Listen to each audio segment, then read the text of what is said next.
গান আর ব্যাচ।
এটা অন্যায় হচ্ছে,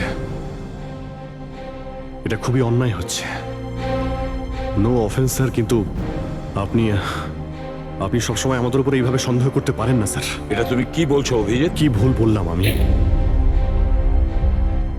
যখনই কোনো সিআইডি অফিসারকে মিথ্যে ব্লেম দেওয়া হয়েছে, আপনি আমাদের উপর কখনোই ভরসা করেন না। এটা তুমি কি বলছো অভিজিৎ? আমি তোমার কাছে এটা আশা করিনি। স্যার, আমাদেরও আপনার কাছে কিছু আশা থাকে স্যার। আপনার একটা ইশারায় আমরা যে কোনো মুহূর্তে জীবন দিতে প্রস্তুত থাকি। তাহলে এটুকু আশাও কি অন্যায় যে আপনি খারাপ সময় আমাদের পাশে থাকবেন, আমাদের আপনি সহযোগিতা করবেন? তোমাদের আমি সহযোগিতা করি না? সত্যিটা জানার চেষ্টা করিনি? সত্যিটা জানার চেষ্টা করে অনেকবার আপনি আমাদের আত্মসম্মানে আঘাত করেছেন স্যার। আমাদের দায়িত্ব আর কর্তব্যকে আপনি সন্দেহ করেছেন। যখন আমাকে মিথ্যে অপবাদ দেওয়া হয়েছিল, আপনি আমার উপরে ভরসা করেননি স্যার। আর যতক্ষণ পর্যন্ত অভিজিৎ নিজেকে নির্দোষ প্রমাণিত করছে, ওকে জেলেই থাকতে হবে। যখন দয়াকে মিথ্যে অপবাদ দেওয়া হয়, তখন ওকেও আপনি ভরসা করেননি স্যার। কিন্তু হয়তো আপনি একটা কথা ভুলে গেছেন, একবার আপনাকেও এরকম মিথ্যে অপবাদ দেওয়া হয়েছিল স্যার।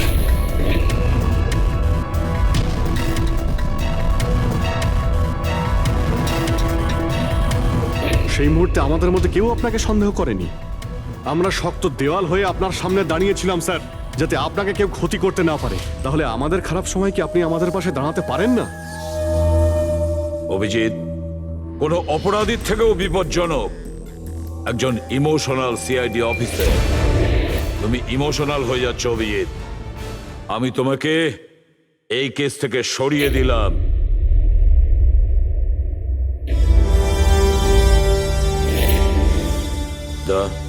পুরবি, আজ থেকে পঙ্কজের কেস তোমরা দুজন ইনভেস্টিগেট করবে। শুধু শুধু তোমরা দুজনে।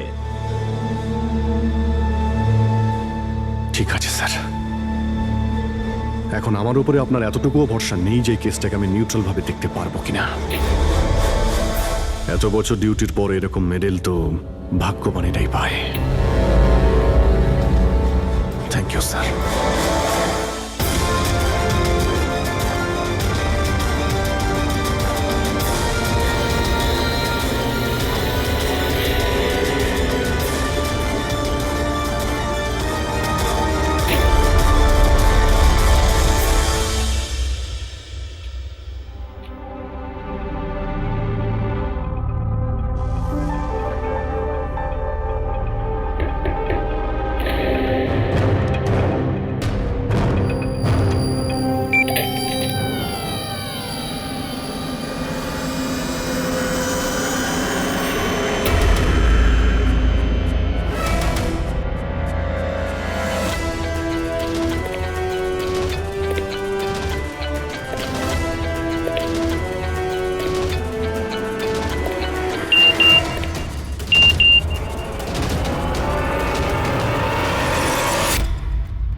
নিজের পিঠ আমার দিকে করে দাঁড়িয়ে পড়ো।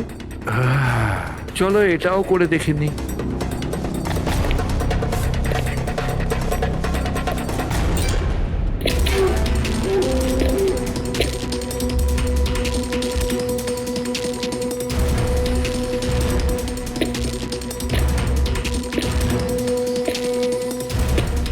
আপনি এসে গেছেন স্যার, আমি আপনার জন্য অপেক্ষা করছিলাম। ওইখানে আপনার ফাইলটা আছে, ওখানে পুরো ফাইন্যান্সিয়াল প্ল্যান পড়ে আছে এবং আমার স্থির বিশ্বাস যে আপনার খুব পছন্দ হবে।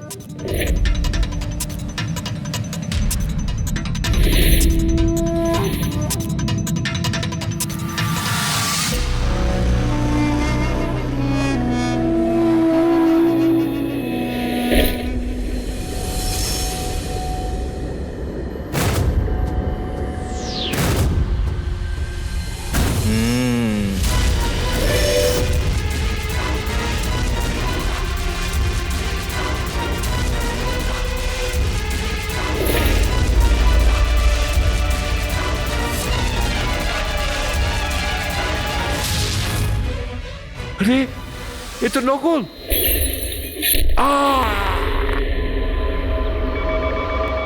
Hello, ACP Pradyuman here. What? কখন? আচ্ছা, ঠিক আছে।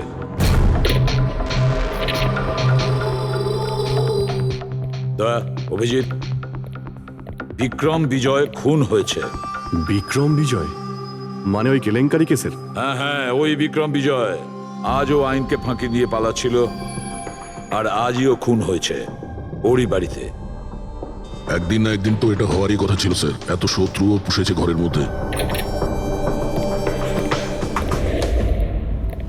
Sir, I am really sorry sir, একটু লেট হয়ে গেলাম। কি ব্যাপার পঙ্কজ, কোথায় ছিলে তুমি? স্যার আসলে বাবার শ্রাদ্ধ ছিল আজ, তাই মন্দিরে গেছিলাম পুজো দিতে। ঠিক আছে। আর এটা হাতে কি হয়েছে? আরে স্যার, আসতে গিয়ে লেগে গেল, তেমন কিছু না, খুব বেশি লাগেনি স্যার। ঠিক আছে, তৈরি হয়ে নাও, একটা মার্ডার কেস এসেছে।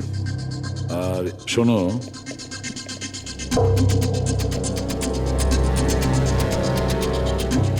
কার আবার মার্ডার হলো?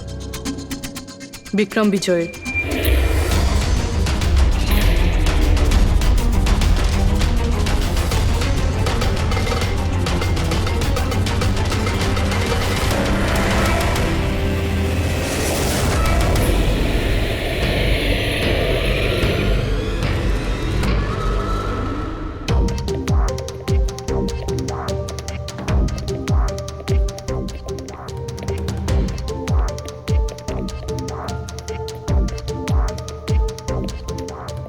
সিআইডি? হ্যাঁ, স্যার আমি গোপাল, বিক্রম স্যারের ম্যানেজার।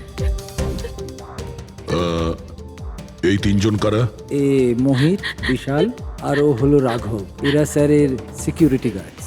ও, আর ইনি? ইনি বিক্রম স্যারের ওয়াইফ মধু ম্যাডাম, আর বাকিরা সব স্টাফ। বডি কোথায়? স্যার বডি ভেতরে আছে। এই ঘাড়ে আঘাত করেছে আর পেট আর বুকেও মেরেছে। খুনি এটা শিওর হতে চেয়েছিল যে কোনোভাবেই যেন এ বেঁচে না যায়।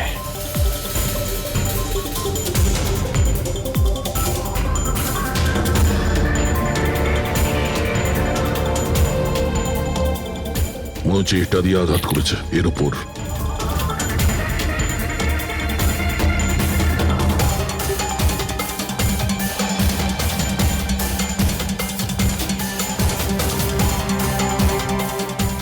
বিক্রমের ফোনে শেষ মেসেজটা কোনো আননোন নাম্বার থেকে এসেছিল। নিজের পিঠ আমার দিকে করে দাঁড়াও। পিঠ আমার দিকে মানে ওই লোকটা কি একে নিজের মুখ দেখাতে চাইনি নাকি?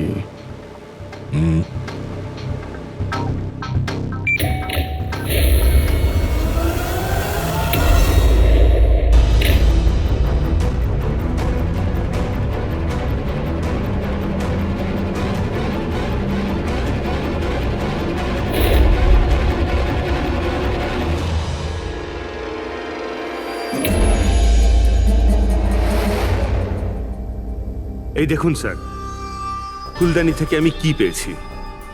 Audio recording device.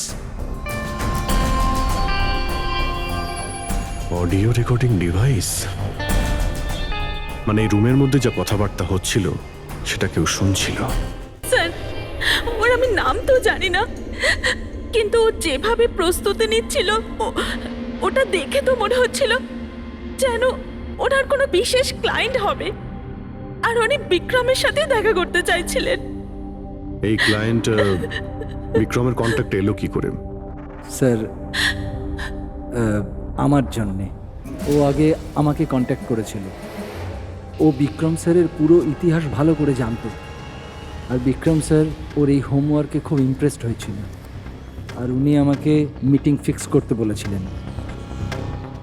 আপনি ওর সঙ্গে আগে দেখা করেছিলেন? না স্যার, ওই ফোন করেছিল, আর সেটাও প্রাইভেট নাম্বার থেকে।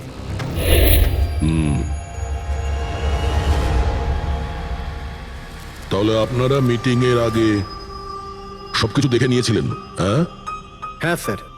ওই রুমটা খুব ভালো করে চেক করে নিয়েছিলেন তো? হ্যাঁ। তাহলে এই অডিওর রেকর্ডিং ডিভাইস এটা রুমের মধ্যে এলো কি করে? স্যার, এটা কোথায় ছিল? ফ্লাওয়ার পটের মধ্যে। ফ্লাওয়ার পটে? ওটা তো তুই চেক করেছিলিস না মোহিত? আমি চেক করেছিলাম স্যার, কিন্তু আমি এটা ফ্লাওয়ার পটে দেখতে পাইনি। দেখতে পাননি? আগে না। আচ্ছা, কিভাবে তুমি দেখলে না? ব্যুরো চলো, ওখানে সবাই খুব ভালোভাবে দেখতে পায়।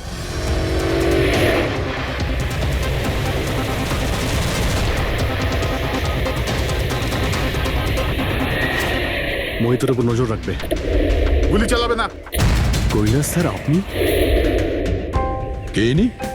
ইনি সিবিআই অফিসার কৈলাস বাবু। কেমন আছেন স্যার? দারুণ। কি ব্যাপার স্যার, হঠাৎ করে আপনি আমাদের রাস্তা আটকে দিলেন? অভিজিৎ, আমার ওই লোকটাকে চাই যে তোমাদের সিআইডির গাড়িতে বসে আছে। মোহিত? ও ও আমাদের অপরাধী স্যার, ওকে আমরা ব্যুরোতে নিয়ে যাচ্ছি ইন্টারোগেট করার না জন্য। অভিজিৎ, ও অপরাধী নয়, ও একজন সিবিআই অফিসার। কি বলছেন আপনি? এই মোহিত সিবিআই অফিসার? কিন্তু স্যার এ তো ওই বিক্রমের ওখানে গার্ডের চাকরি করছিল। দেখাবার জন্য, সত্যিটাকে লুকোবার জন্য। কিরকম সত্যি স্যার? মোহিত একজন আন্ডার কভার। ও আমার কথাতেই ওখানে ডিউটি করছিল, আর আমার কথাতেই ও বিক্রমের ওখানে রেকর্ডিং ডিভাইসটা লাগিয়েছিল। আর এই কারণে কিছুই বলতে হচ্ছিল না। আন্ডার কভার মরে যাবে, কিন্তু প্রোটোকল ভাঙবে না। না ঠিক আছে স্যার, ওই অ্যাকচুয়ালি কিছু জিজ্ঞাসাবাদ তো করতেই হবে, খুনের ব্যাপার তো, জাস্ট জেনারেল জিজ্ঞাসাবাদ। আর আমরা ওই অডিও রেকর্ডিংটা পেতে পারি স্যার? আমরা জানতে চাই যে খুনি আর বিক্রমের মধ্যে কি কথা হয়েছে। আপনি এসে গেছেন স্যার, আমি আপনার জন্যই অপেক্ষা করছিলাম। ওইখানে আপনার ফাইলটা আছে, ওখানে পুরো ফাইন্যান্সিয়াল প্ল্যান পড়ে আছে, এবং আমার স্থির বিশ্বাস যে আপনার খুব পছন্দ হবে। এটা নকল। মনে হচ্ছে এই বিক্রম বিজয় খুনিকে চেনে, সেই কারণে খুনি ওকে নিজের মুখ দেখতেই দেয়নি। আর যখন বিক্রম জানতে পারে যে যে টাকাগুলোকে দেওয়া হয়েছে সেগুলো নকল, তখন সে বিক্রমকে খুন করে আর ব্যাগ নিয়ে চলে যায়। একটা কাজ করি আমরা, এই মোহিতকে, আন্ডার কভার পুলিশকে কিছু জিজ্ঞাসাবাদ করি। আই এম সরি স্যার, এই কেসটা এখনো বন্ধ হয়নি। এই জন্য আমি যদি আপনাদের এর থেকে যদি কিছু বেশি বলি তাহলে প্রোটোকল ভাঙা হবে, হুইচ আই ডোন্ট ওয়ান্ট। দেখো মোহিত, আমি তোমার প্রোটোকলকে রেসপেক্ট করি। এমন তো কিছু পেয়েছো তোমার ইনভেস্টিগেশন চলাকালীন যেটা হয়তো তোমার প্রোটোকলের মধ্যে পড়ে না, আর সেই জন্য তুমি আমাদের কিছু বলতে পারো। কিছু তো একটা বলবে যে সূত্র ধরে আমরা খুনি পর্যন্ত পৌঁছতে পারি। আমি আপনাদের শুধু এটা বলতে পারি যে গত কয়েক বছর ধরে সিবিআই এই বিক্রমের পিছনে পড়েছিল। আজ থেকে 15 বছর আগে, সাল 2002-তে সিবিআই এক আন্ডার কভার অফিসারকেও বিক্রমের পিছনে লাগিয়েছিল কিছু বিশেষ প্রমাণ জোগাড় করতে, কিন্তু কিছু পাওয়া যায়নি। আর আনফর্চুনেটলি আমাদের এই অফিসার মারা যান। এক মিনিট, নাম কি ছিল এই অফিসারের? ইন্সপেক্টর অধিরাজ।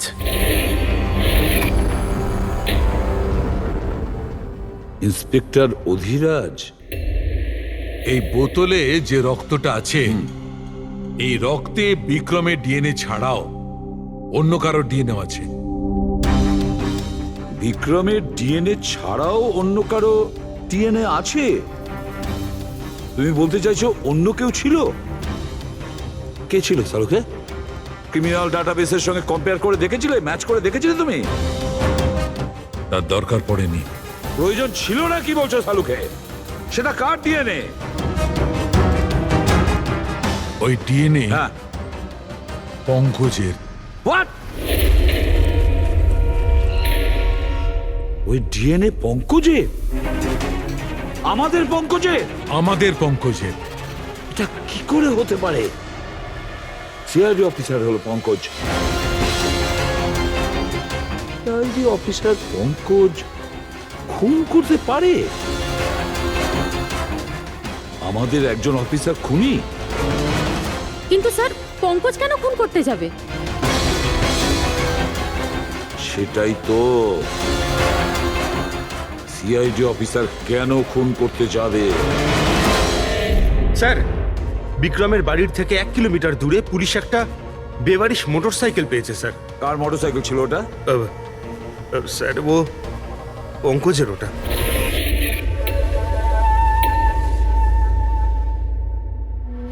ভাবছিলাম তাই। তার মানে পঙ্কজের বাইকটা পাওয়া গেল ওখানে, আর আপনাদের কারুর অবাক লাগলো না? ফ্রেডি, বিক্রম বিজয় যে মারা গেছে আজ 15 বছর আগে, অধিরাজ বাবু পঙ্কজের বাবা একটা আন্ডার কভার কপ বডিগার্ড সেজে বিক্রম বিজয়ের বিরুদ্ধে প্রমাণ জোগাড় করছিল, আর সেই কারণে ও মারাও গেছে। তার মানে স্যার, পঙ্কজ এটা ভাবে যে পঙ্কজের বাবার মৃত্যুর পিছনে এই বিক্রম বিজয়ের হাত রয়েছে, আর এই জন্য ও ওর বাবার মৃত্যুর প্রতিশোধ নেবার জন্য।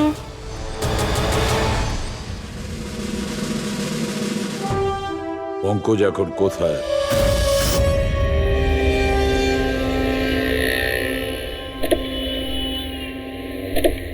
আরে স্যার, আপনারা?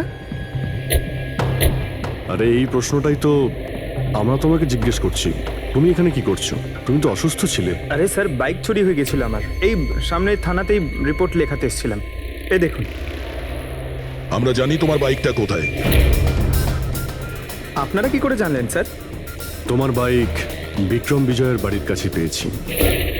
সেই বিক্রম বিজয় যে তোমার বাবার খুনি। যখন বিউরোতে এসিপি স্যার বলল যে বিক্রম বিজয়ের খুন হয়েছে, তখন তুমি জানতে না ওই বিক্রম বিজয়? হ্যাঁ স্যার। আরে তাহলে তুমি বিউরোতে কেন বললে না? তোমার বলা উচিত ছিল যে বিক্রম বিজয়ই তোমার বাবার খুনি। স্যার, বাবার শ্রাদ্ধ ছিল স্যার। মন্দির থেকে বিউরো আসছিলাম, ওনার ব্যাপারেই ভাবছিলাম, আর কিছু খেয়াল ছিল না স্যার। একদম কিছু মাথায় আসছিল না, বুঝতেই পারছিলাম না কি করব।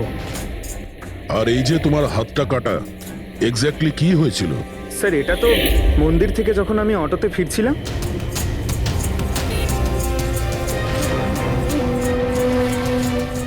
কি হলো স্যার? তাহলে একজন অচেনা লোক আঘাত করে চলে গেল? হ্যাঁ, এমনি অকারণে? স্যার, আমি জানি বিশ্বাস করাটা একটু কঠিন, কিন্তু এটাই সত্যি। আচ্ছা পঙ্কজ, তুমি সবসময় তো বাইকে করে বিউরোতে আসতে, হঠাৎ তুমি অটো করে কেন এলে? হঠাৎ করে না স্যার, আমার বাইক তো 2 দিন ধরে খারাপ হয়ে রয়েছে। তাহলে তোমার খারাপ হয়ে যাওয়া বাইকটাকেও নিয়ে গেল, সে ওটাকে রিপেয়ার করলো, আর ঠিক হয়ে যাওয়ার পর ওটাকে একটা ফাঁকা জায়গায় ফেলে দিয়ে এলো, তাও কাকতালীয় ভাবে এমন একজনের বাড়িতে ফেলে দিয়ে এলো যার আজই খুন হয়েছে, আর যে তোমার বাবার খুনিও। স্যার, আপনারা আমাকে সন্দেহ করছেন? আপনাদের মনে হচ্ছে ওই বিক্রম বিজয়কে আমি মেরেছি?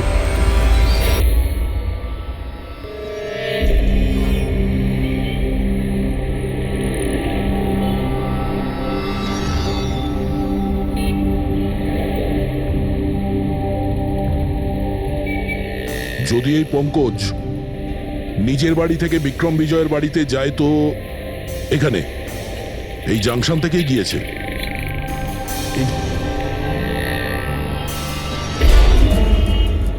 স্যার, সিগন্যালে সিসিটিভি ক্যামেরা রয়েছে।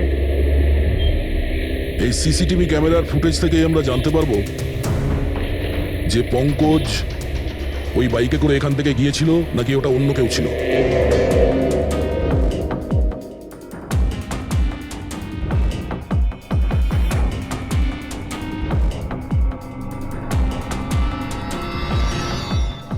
এক মিনিট রিওয়াইন্ড করো, পজ করো। স্যার এই দেখুন, একে পঙ্কজের মতনই দেখতে লাগছে না? বাইকের নাম্বার হলো XYA4784। স্যার পঙ্কজের বাইকের নাম্বারও এটাই।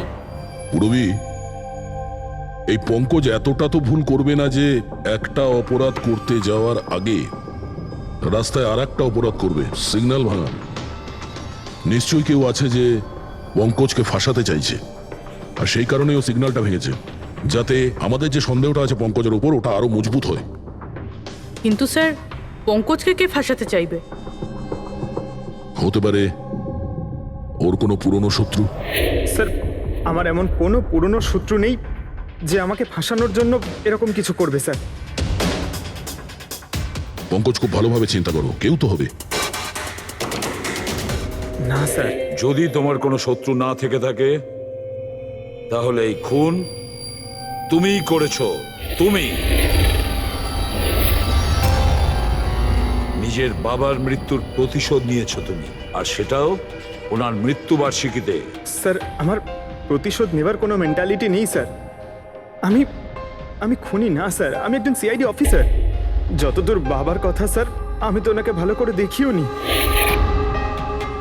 স্যার। আমার তো এমন কিছু মনেও নেই যে উনি আমাদের সঙ্গে কখনো টাইম স্পেন্ড করেছেন বা আনন্দ করেছেন। স্যার উনি হয়তো কখনো ভাবতেনও না যে ওনার একটা ছেলে আছে যার ওনাকে প্রয়োজন। তার মানে হলো তোমার বাবার সঙ্গে তোমার সম্পর্ক ভালো ছিল না? স্যার উনি একজন আন্ডারকভার কপ ছিলেন, বেশিরভাগই নিজের কাজে ব্যস্ত থাকতেন।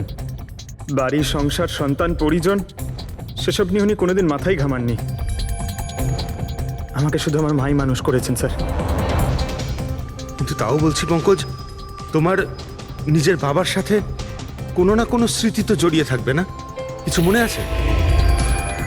শুধু স্যার এইটুকুই মনে আছে আমার স্যার, আমাকে উনি মেলায় ঘুরতে নিয়ে যেতেন, কিন্তু মেলায় নিয়ে যাওয়ার আগে উনি আমাকে হসপিটালে নিয়ে যেতেন প্রতিবার। কি? হসপিটালে? ওটা কেন? হয়তো ছোটবেলায় আমি খুব অসুস্থ থাকতাম, আর উনি হসপিটালে নিয়ে যেতেন, আর আমার খুব ব্যথা লাগতো স্যার। যন্ত্রণা? পঙ্কজ, কোথায় যন্ত্রণা হতো? স্যার পিঠে, এখানে স্যার। পিঠে? পঙ্কজ, ডাক্তার পিঠে কি করতো? না স্যার, তেমন কিছু মনে পড়ছে না স্যার। মনে করো পঙ্কজ, মনে করো কি করতো? তোমার পিঠে ইঞ্জেকশন দিত বা পিঠের থেকে রক্ত বার করতো? কি করতো মনে করো? Sir sir sir drill machine দিয়ে কিছু করতো হসপিটালে। কি বলে? ড্রিল মেশিন দিয়ে? আর তারপরে তোমার পিঠে যন্ত্রণা হতো? খুব ব্যথা করতো স্যার, আমি তো এক সপ্তাহ ঠিক করে বসতে পারতাম না। আর তারপর বাড়ি যাবার পর তোমার ঘুম পেত, অদ্ভুত কিছু মনে হতো, মাথা ঘুরতো? হ্যাঁ স্যার। স্যার মেলায় যখন আমি ঘুরতে যেতাম তখন ঘোরের মধ্যে থাকতাম স্যার, সারাক্ষণ মাথাটা ঝিমঝিম করতে আর ঘুরতো স্যার। কিন্তু স্যার এই কথাটার কেসটার সাথে কি সম্পর্ক? সম্পর্ক আছে বস। আমার মনে হচ্ছে এর বাবা এর খুব কম বয়সে এর বোন ম্যারো ডোনেট করে দিয়েছিল। কিন্তু স্যার বাচ্চাদের বোন ম্যারো ডোনেট করা তো বেআইনি কাজ। বেআইনি কাজ, কিন্তু আমার মনে হচ্ছে বস টাকার জন্য বা যে কোনো কারণেই হোক ওই ডক্টর এর বাবার জন্য এই সমস্ত করেছে। সেটা বুঝলাম স্যার, কিন্তু আমি এখনো এটা বুঝতে পারছি না যে ওই ঘটনাটার এই কেসের সাথে কি সম্পর্ক। কানেকশন এইটা পুরোপুরি, যখন কাউকে বোন ম্যারো ডোনেট করা হয়ে থাকে তখন যাকে বোন ম্যারো ডোনেট করা হয়েছে সেই ব্যক্তির হিউম্যান কাইমারিজম হয়ে যায়। হিউম্যান কাইমারিজম? এটা কি ডক্টর সালুখে? মনে করো যে লোকটাকে বোন ম্যারো ডোনেট করা হয়েছে সেই ব্যক্তিটির শরীরে দুটো ডিএনএ তৈরি হয়ে যায়। একটা ডিএনএ সেইটা যেটা ওর নিজের অরিজিনাল, আর দ্বিতীয় ডিএনএটা তার যার বোন ম্যারো তাকে ডোনেট করা হয়েছে তার। তার তার মানে ডক্টর, পঙ্কজের বোন ম্যারোটা যে পেয়েছে তার রক্তেও এই পঙ্কজের ডিএনএ আছে। এক্স্যাক্টলি দয়া। বস, আমার মনে হচ্ছে সেই ব্যক্তিটা একটা বিশেষ লোক, যার জন্যে পঙ্কজের বাবা এই কাজ করেছিলেন। এমন কোন বিশেষ লোক যে পঙ্কজের বাবা ইন্সপেক্টর অধিরাজের খুব কাছের মানুষ ছিলেন, আর তার মৃত্যুর প্রতিশোধ নিতে গিয়ে ও একটা খুন করে বসে। কিন্তু কে?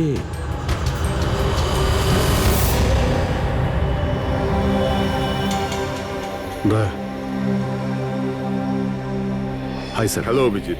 হাই দয়া, কেমন হ্যালো, আছো? গুড। সরি, আপনাকে এরকম একটা জায়গাতে ডেকে আনতে হলো। অভিজিৎ, যে ইনফরমেশন তোমার দরকার ছিল সেটা না সিআইডি অফিসে দেওয়া যেত না আমার অফিসে।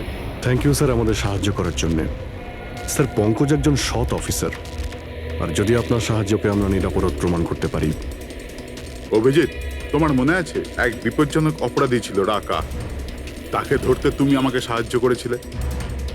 তা ধরে নাও আমি সেটারই ঋণ মেটাচ্ছি। এসব আপনি কি বলছেন স্যার? অ্যাকচুয়ালি আমাদের পঙ্কজের বাবা ইন্সপেক্টর অধিরাজের ব্যাপারে কিছু ইনফরমেশন চাই, যতটা আপনি দিতে পারবেন।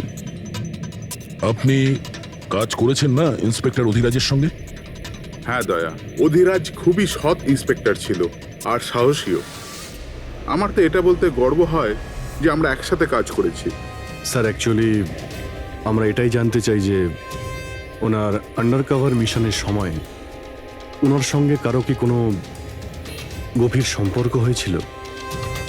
আই মিন, কোনো নতুন পরিবার, সেরকম কিছু? অভিজিৎ, এই যে আন্ডার কভারদের যে দুরকম জীবন হয়, খুব কঠিন হয় সেটা সামলানো। এই পুলিশেরাও তো মানুষ হয় নাকি, আর তাদেরকেও সেই সীমাটা পেরিয়ে যেতে নেই যেটা ও পেরিয়ে গিয়েছিল। মানে ওনারও কারোর সঙ্গে ভালোবাসা হয়েছিল? ওনারও কোনো অন্য পরিবার ছিল? হ্যাঁ, অধিরাজের দ্বিতীয় স্ত্রী বাচ্চা জন্ম দিতে গিয়ে মারা গিয়েছিল। ও, আর অধিরাজ বাবুর মৃত্যুর পর এই দ্বিতীয় বাচ্চাটার কি হয়েছে? এই রহস্য সবসময় রহস্যই রয়ে গেছে। অধিরাজ ওই দ্বিতীয় বাচ্চাটাকে কোথায় রেখেছে, কিভাবে বড় করেছে, আর ওই বাচ্চাটা কোথায় গেল কেউ কিছু জানে না। আর এই যে বাচ্চাটা, মানে দ্বিতীয় বিয়ের বাচ্চাটা, কত বয়স ওর? এ পঙ্কজের থেকে 2-3 বছর বড় হবে। বিয়ে পঙ্কজের মায়ের সাথে আগে হয়েছিল, কিন্তু বাচ্চা দ্বিতীয় স্ত্রীর আগে হয়েছিল। হয়তো ওনার কোনো রোগ ছিল যার কারণে অধিরাজবাবু পঙ্কজের বোন ম্যারো ওকে দিয়েছিলেন।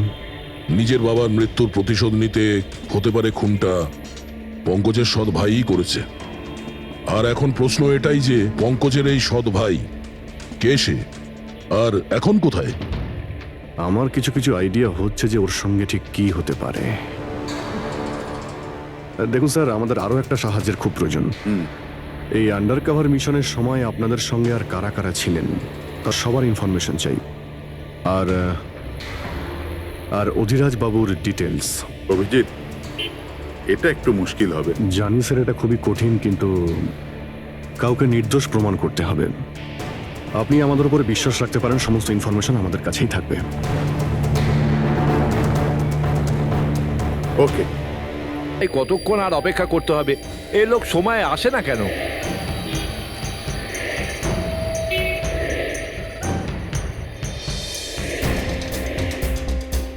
আরে ভাই, আধ ঘন্টা ধরে অপেক্ষা করছি। আজই আমার পুরো টাকা চাই। আজই আমাকে এই শহর ছেড়ে দিতে হবে। তোর হিসাব তো আমি আজ এখনই এই মুহূর্তে করব।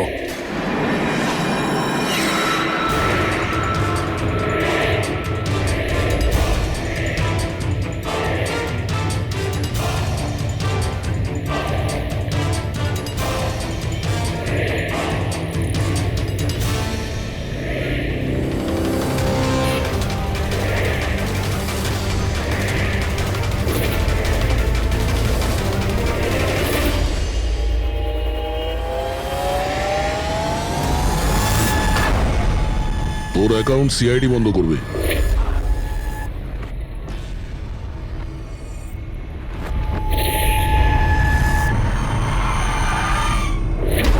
বাবার ধার মেটানো প্রত্যেক সন্তানের কর্তব্য, আর যে ছেলে এটা করে তাকেই ভালো ছেলে বলা হয়, আর সেটা হলাম আমি। তুমি তো কিছু করনি, আমি নিয়েছি আমার বাবার মৃত্যুর বদলা।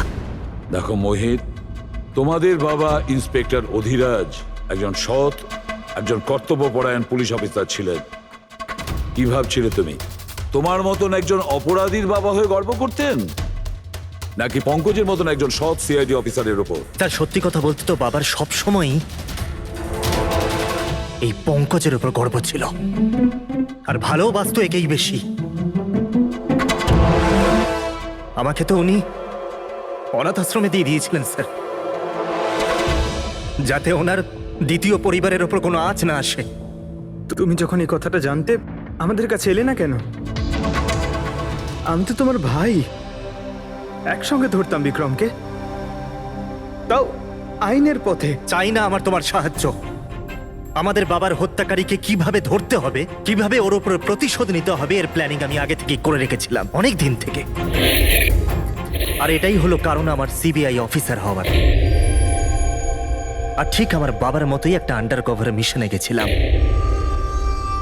ওই বিক্রমের বিরুদ্ধে, কিন্তু এইবার তাকে সাজা দেওয়ার জন্য নয় স্যার, বরং ওকে শেষ করার জন্য। একজন সিবিআই অফিসার হয়েও তুমি অপরাধ করেছো। তোমাদের মতো অফিসারের জন্যই সবাই আইনের উপরে ভরসা করতে পারে না।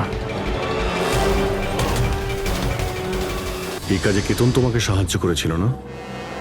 হ্যাঁ স্যার, কেতনও আমার বাবার সাথে কাজ করত, সেও একজন আন্ডার কভার অফিসার ছিল, সেই আমাকে সবকিছু বলেছে। আর তার বলাতেই আমি জানতে পারি যে ছোটবেলায় আমার একটা অপারেশনও হয়েছিল। আর যখন তুমি জানতে পারলে যে তোমার রক্তে দুটো ডিএনএ আছে, একটা তোমার আর একটা আমার, তুমি খুন করে আমাকেই ফাঁসিয়ে দিলে। হ্যাঁ, আর এই জন্য আমার রক্ত বার করে আমি ওই অস্ত্রের ওপরে ছড়িয়ে দিয়েছিলাম, আর তারপর তোমার হাত কেটেছিলাম, যাতে এক তীরে দুই পাখি মরে। আমার দুই শত্রু, আমার বাবার হত্যাকারী ওই Vikram. Hello Kailash sir. Sir, আমি বিক্রমের রুমেতে অডিও ডিভাইস লাগিয়ে দিয়েছি।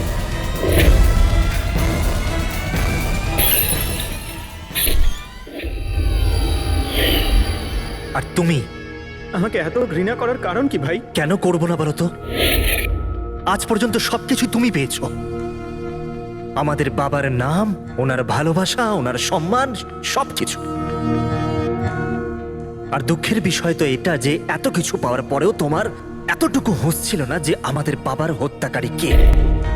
স্যার, আজকে যদি আমি না হতাম তাহলে আমাদের বাবার হত্যাকারী আজও বেঁচে থাকতো এবং ঘুরে বেড়াতো। আর তুমি কি পেলে মোহিত? জেল? আর খুন করে তোমার বাবা কি পেল মরার পরে? লজ্জা? স্যার, একটা প্রশ্ন করতে পারি আপনাকে? আপনারা আমার কাছে পৌঁছলেন কি করে? কারণ আমি এতটুকুও ভুল করিনি সমস্ত প্রমাণ পঙ্কজের বিরুদ্ধে করতে। সেটা তো আমরা জানতাম যে পঙ্কজ এ কাজ কোনোদিন করতে পারে না। আর বাকি রইল তোমার অবধি পৌঁছানোর। যখন আমরা দুটো ডিএনএর খোঁজ পেলাম, আমরা তোমার বাবা ইন্সপেক্টর অধিরাজের ব্যাকগ্রাউন্ড চেক করলাম। সেখান থেকেই আমরা জানতে পারি যে ওনার আরো একজন ছেলে আছে, তুমি। ব্যাস, আমরা সেই ছেলের ঠিকুজি খুঁজে বার করলাম তোমার। আর পুরো ব্যাপারটা ছবির মতন পরিষ্কার। অনেক ভুল করেছো তুমি মোহিত, মস্ত বড় ভুল করেছো। আইন তোমাকে কঠোর থেকে কঠোরতম শাস্তি দেবে, হয়তো যাবজ্জীবন জেল, না হলে ফাঁসি।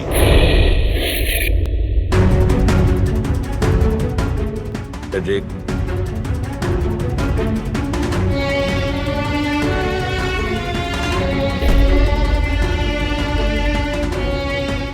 সরি স্যার, আমি জানি তোমার মনে শুধু আমার প্রতি ঘৃণাই আছে, কিন্তু আমি সত্যি জানতাম না আমার কোনো ভাই আছে। আমি জানি না তোমার সঙ্গে কি হবে, কিন্তু তুমি একটা কথা সবসময় মনে রেখো, আমি তোমার অপেক্ষা করব। I'll wait for you, brother.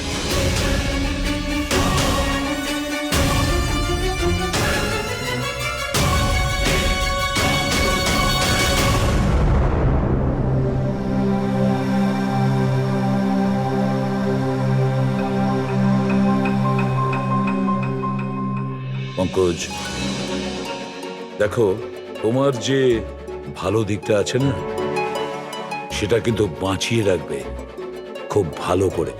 Welcome back to CID. Thank you, sir. Sir, I am sorry sir, আপনি ঠিকই বলছিলেন। ইমোশনাল হয়ে আমি স্যার একটু বেশি বলে ফেলেছি। I am sorry.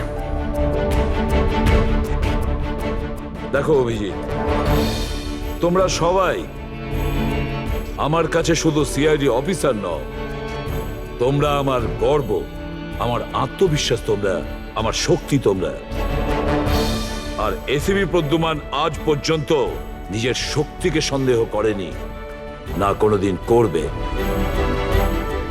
সময় তো সব সময়ই মানুষের পরীক্ষা নেয়, কিন্তু কর্তব্যের পথে চলার সময় যদি নিজের সন্তানের ওপরেও গুলি চালাতে হয়, আমাদের হাত যেন না কাঁপে।